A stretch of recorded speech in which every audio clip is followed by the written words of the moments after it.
Get your reactions ready. The live portion of the show will begin in just a moment. Drilled deep to left field. There it goes. See ya. A pinch hit. 2-run home run.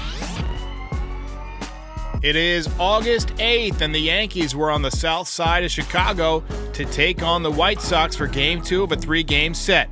Clark Schmidt was dealing, and the Yankees got a couple of big swings late. My recap, your reactions coming up next. This is NYY Recaps.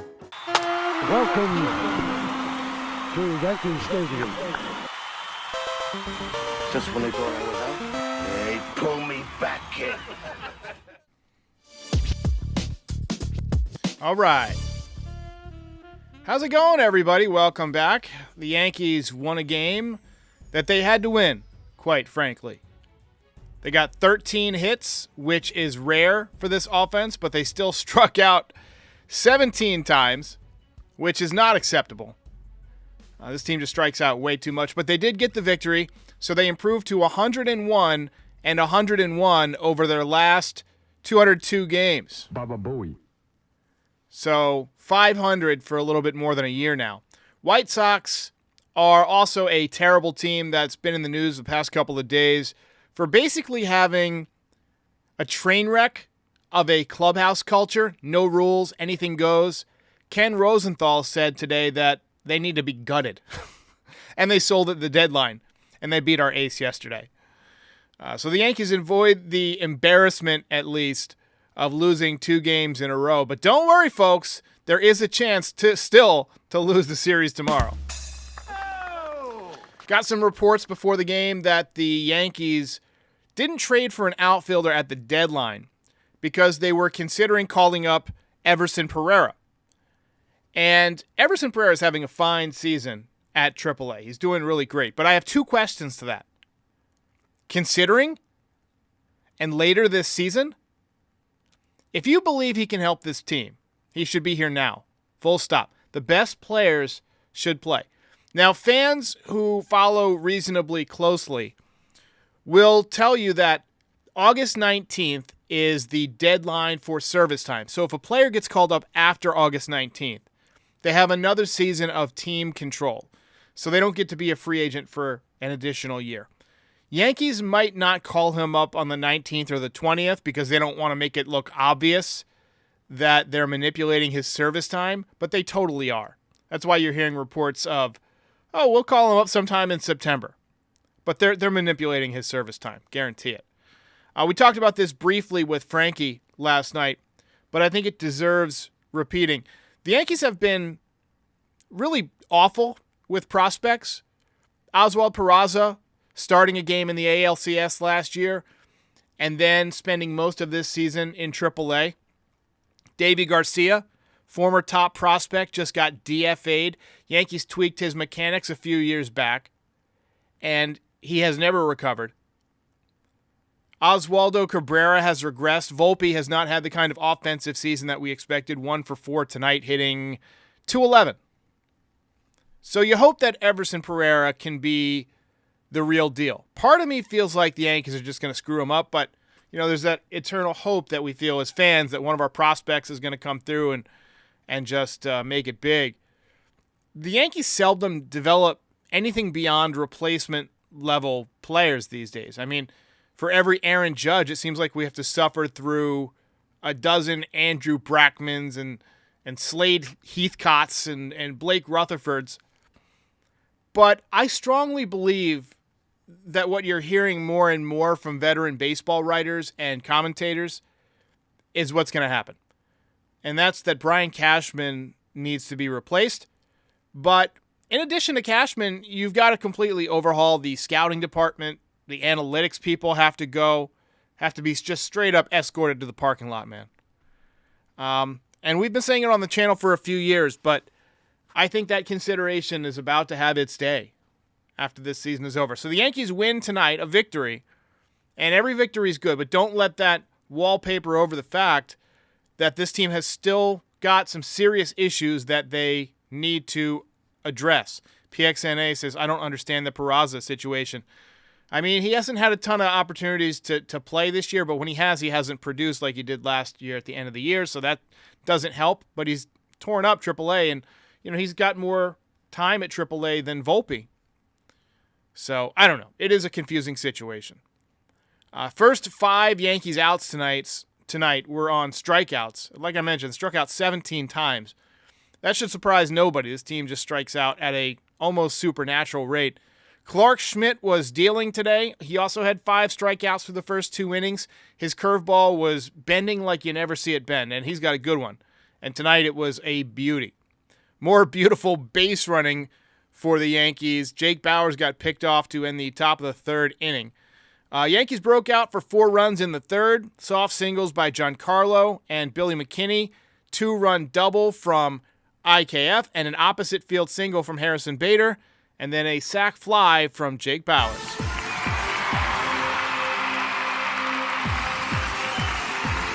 Now, it's hard to say that you had a missed opportunity in an inning where you score 4 runs, but Tiki Toussaint completely lost the zone and ended up walking the bases loaded, and I felt like one more big hit would have put the game away a little bit earlier than they ended up putting it away. One thing I have noticed that is a positive, and Harrison Bader, the numbers bear this out. He was 3 for 5 tonight, using the whole field. We've seen him hook balls down the line, but we've also seen him intentionally use that open right side of the field, and tonight he did that very well. That's a good sign. We've seen that more from Volpe. Hopefully that's the Sean Casey effect. We'll see. Clark Schmidt was done after 5 1/3. He left with 2 runners on base. He was very effective through the first 5, but once again, fails to go through 6 innings. He gave up 4 hits, allowed 1 run, 1 walk, and struck out 7. But overall, very nice job.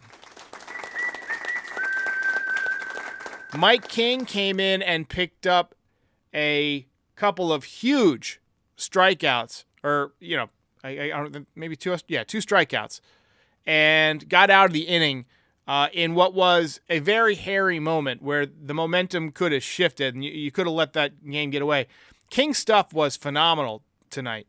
Top 8, Kyle Higashioka with a big pinch hit, 2-run shot. There it goes. That ball is high. It is far. It is gone. 7th home run of the season. That made it 6-1. They had just come out and gave the scouting report to the pitcher, like, don't throw it here. And then he promptly jacked one out of the ballpark. And then 2 batters later, the captain. That ball is high. It is far. It is gone. A Judgy and Black. All rise. Team leading 21st home run of the season. And this one had some hang time. They said it was 147 feet high, I think. I mean, this one got up there. He's still got an outside chance if he's got a hot streak in him, and we know he can do this when healthy. He can go on those blistering hot streaks where he hits 8 home runs in 12 games or whatever. If he gets hot, he's got a chance to get to 30 home runs, which will be satisfying, even though he missed a couple of months. Loaisiga came in for the bottom of the 9th, and he was filthy. Saw 98 with movement, with sink, saw a good changeup. Yankees hang on to win 7-1. Ball game over. Yankees win.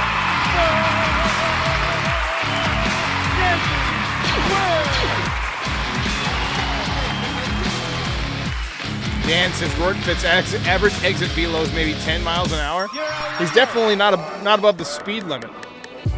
I thought he would be a better hitter. That just goes to show you. He was raking in AAA. That just goes to show you that AAA stats don't always equate to Major League stats. We saw that with Hoy Park. We've seen that with Estevan Florial. And we're seeing it with Ben Rortvedt. Now, Ben Rortvedt does a nice job behind the plate. So I think he's going to continue to get reps. He's worked well with Garrett Cole every time out. But he's got to start hitting. Now, Austin Wells is at AAA. I think you might see him next year.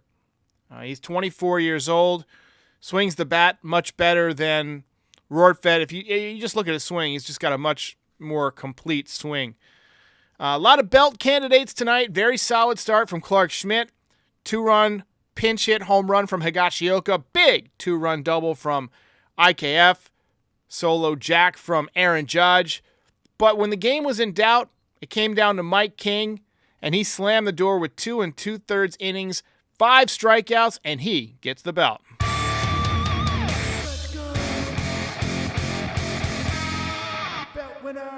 Nuckin Futz says, do you think Sevy will pitch tomorrow?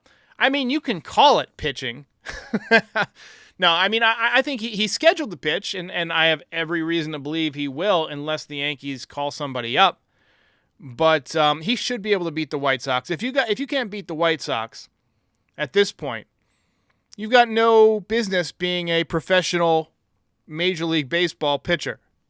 You got to beat the White Sox, especially with a 100-mile-an-hour fastball and a slider. Just throw it on the corners. Just don't throw it down the middle. So what I think happened was he was probably tipping his pitches. We saw that a little bit, maybe going back to L.A., maybe before then. He was tipping his pitches, and so they switched his mechanics a little bit, made him a little bit simpler, but that probably has taken a bit of his control away. You know, you change your mechanics, it can mess with your command of the baseball. And now he's throwing a lot of pitches middle. He leads Major League Baseball in pitches that are middle.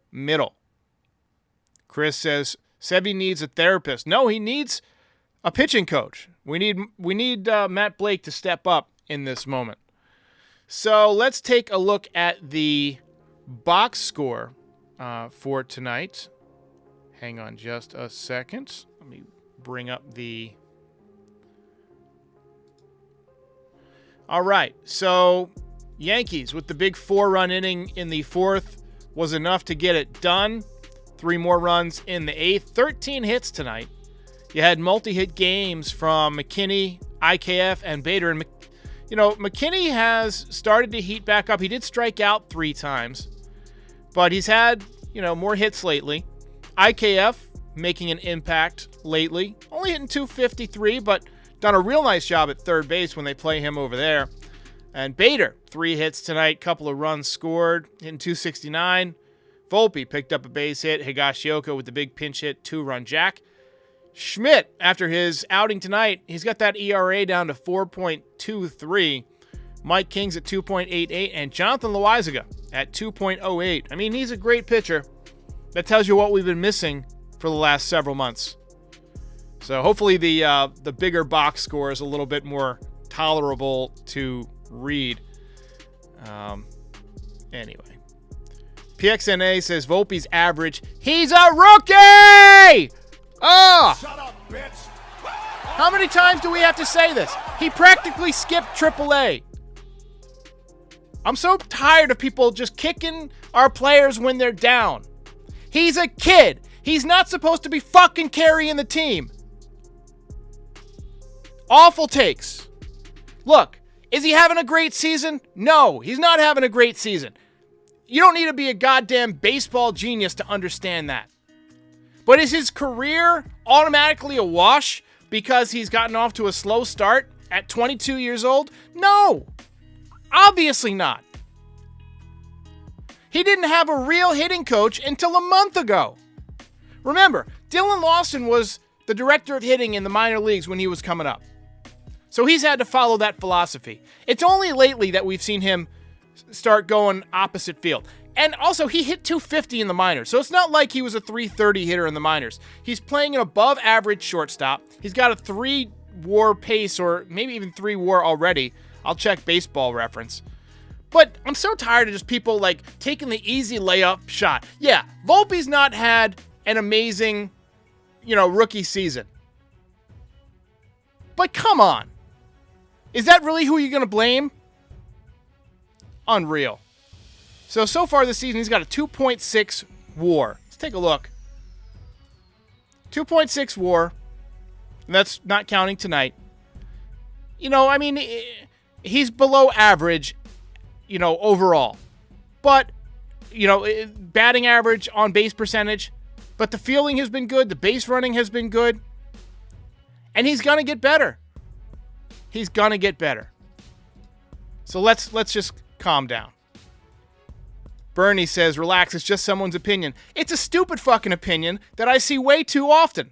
And it's time to nip it in the bud. He is a rookie. Rookie. The biggest problem is that this team strikes out 15 to 17 times a game combined. Yeah, Volpe does strike out too much, but you're supposed to be able to carry a rookie's strikeouts. You got Stanton striking out all the time. LeMahieu's strikeouts are way up this year. He's been better in the last several weeks, but look, the team's offensive philosophy has been crap for a long time, and it's going to take a while to fix. And you got too many guys who are old.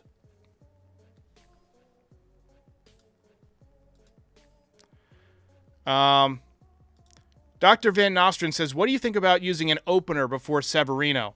I mean, I'm willing to try anything at this point. Severino's problem has often been right out of the gate, so pitching out of the bullpen just means you're giving up those runs at a more vital part of the game, with less outs to make it up. At least if he gives up 3 runs in the first inning, you have 8 more innings to come back and get those runs back. You bring him in the 3rd, 4th inning, and he, gives up 4 or 5 runs, which I expect, then it makes it a lot tougher for the offense to come back. Israel says, Boone, outside the strikeouts, we had good at-bats. I don't understand how you can continue to call at-bats that result in strikeouts good at-bats. They're not. They're not.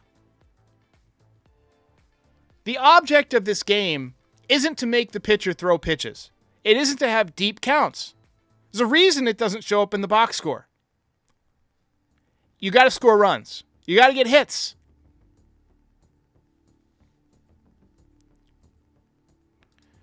Victor says, this is Volpe's Jeter 1995 year. Difference is that he's facing 100 miles an hour. Yes. Yes. Also hitting for decent power. Look, we got to do something to get him going. But, I mean, this is a year of learning. We need him to get hot over the next couple of months. We saw, a couple of guys in the minor leagues turn it on recently in the second half. Dominguez, for example, has had 2 hot months in a row. He's up over 240 in the minor leagues. Now, let's pull up Jason's stats because he had a good night tonight. He was 3 for 5. Let's just zoom there. Hitting 243 now. Again, the numbers don't jump off the page, but if you look at the splits, like month by month, you see 309 in July, 433 so far in August in 7 games. So he's moving in the right direction. Look, everything's not going to be perfect, and development isn't always linear. That includes guys who get called up to the major leagues. But let's try not to kick our guys when they're down.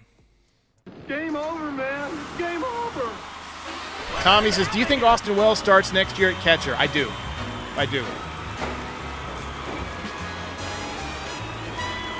And he's going to do some damage at Yankee Stadium with that swing. You gotta go. Justin Infante says, I don't understand what happened to Severino. So much hope at the beginning, but completely flopped. I think it's a combination of just injuries and losing confidence and not being out there enough to keep his mechanics in shape. He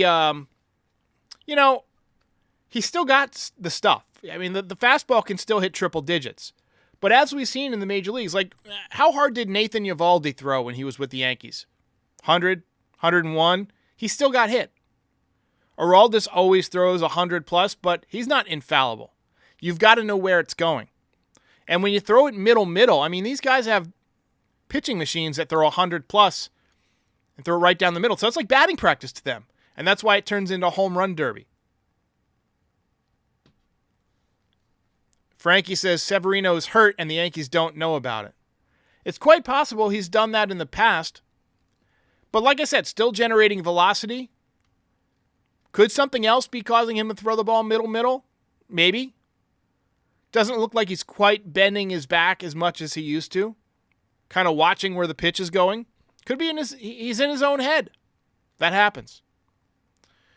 Panda Crespo says, how's Austin Wells doing? Haven't been following lately. Let's pull it up. Let's take a look. We'll go around the minor leagues a little bit. Hang on just 1 second while I prepare the screen. So hitting .234, not obviously a great batting average. 12 home runs, 56 RBIs. Recently got called up to AAA. Was hitting .237 in AA. Bumped it up to .241 in AAA. Has yet to hit a home run at AAA. So let's take a look at Everson Pereira, who we're hearing more and more about him getting called up. He is hitting .306 with 15 home runs and 56 RBIs, .916 OPS. You look at his numbers between the two different levels. Started off at AA, which you can argue has better pitchers, and hit .291. And then since going to AAA, he's hitting .330 with a .928 OPS. Let's take a look at Oswald Peraza. See how he's doing in AAA. .267 with 13 home runs, 33 RBIs. Went on a home run barrage earlier this season, has slowed down somewhat. Has not done a ton at the major league level this year. This year in the 19 games that he's played, which is just one more than he played last year. Hitting .173 with a .520 OPS. Had an .833 OPS last season, so definitely taken an unfortunate step backwards. All right, guys, just a reminder to download the Game Time app to your phone, and you can get tickets to everything. Sports, theater, music, comedy. Lowest price on last-minute tickets guaranteed. I've used it myself. It is hassle-free. Enter the code NYY Recaps for $20 off of your first purchase, and enjoy Game Time. Lowest price on last-minute tickets guaranteed.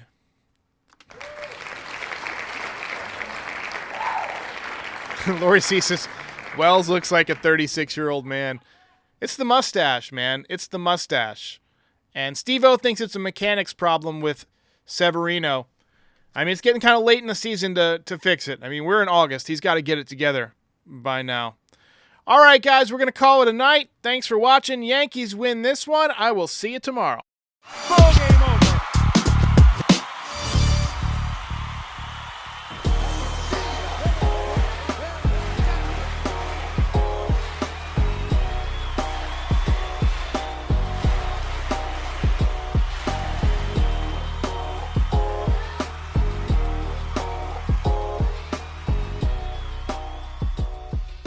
Most impressive.